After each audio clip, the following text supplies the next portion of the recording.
Here at Denver Seminary, we've been known as an evangelical institution for 67 years. I personally have been also identified as a part of that movement through my early faith and the places I've served. But we recognize that the term is under a lot of pressure from a lot of different angles, and that it means different things to different people.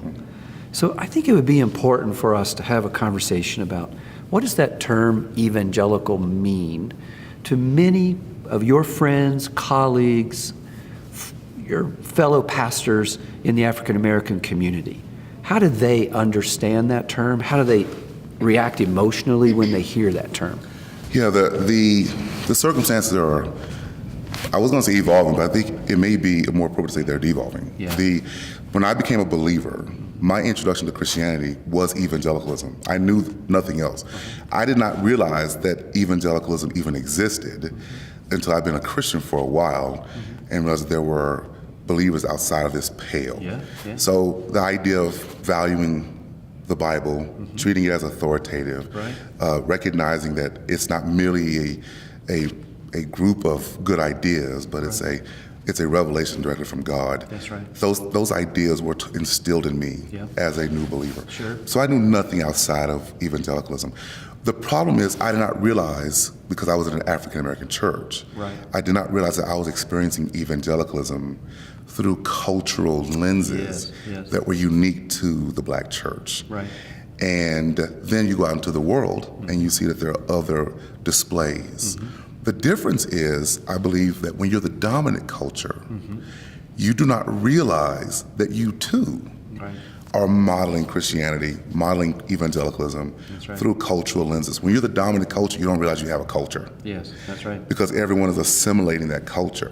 So the thing I noticed is how often African American worship gatherings were evaluated, and the liturgy that is common to the Black church, those things are evaluated according to a capital L liturgy, because no one realized that the capital L liturgy is also culturally informed.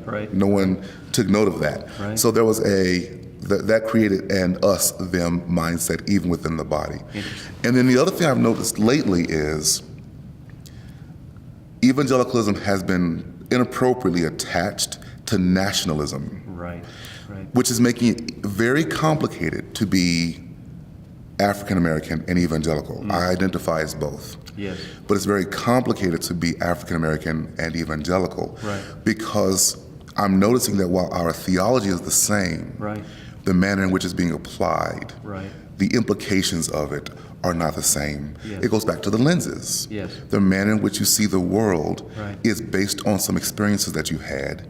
So the manner in which you will apply your theology is also going to be determined by those lenses.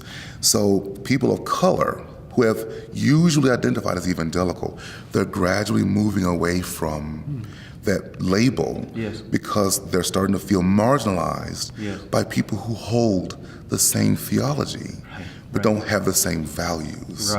And the question now becomes, if our values are different, has our theology been the same all this time, or have we been misled into thinking that we're in the same camp where in fact we're not?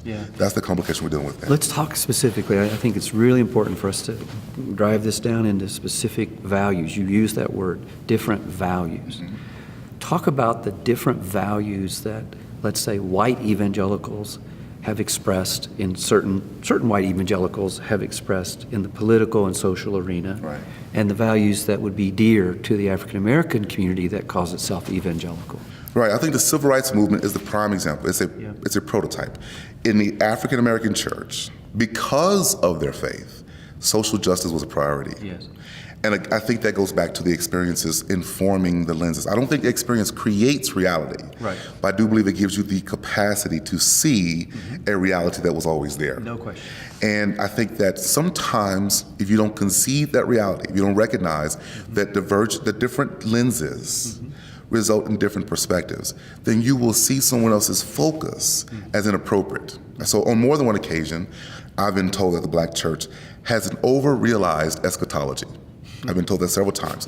And it's because if you go into a Black church, the manner in which they approach liturgy, historically, if you listen to the hymns, they focus on heaven.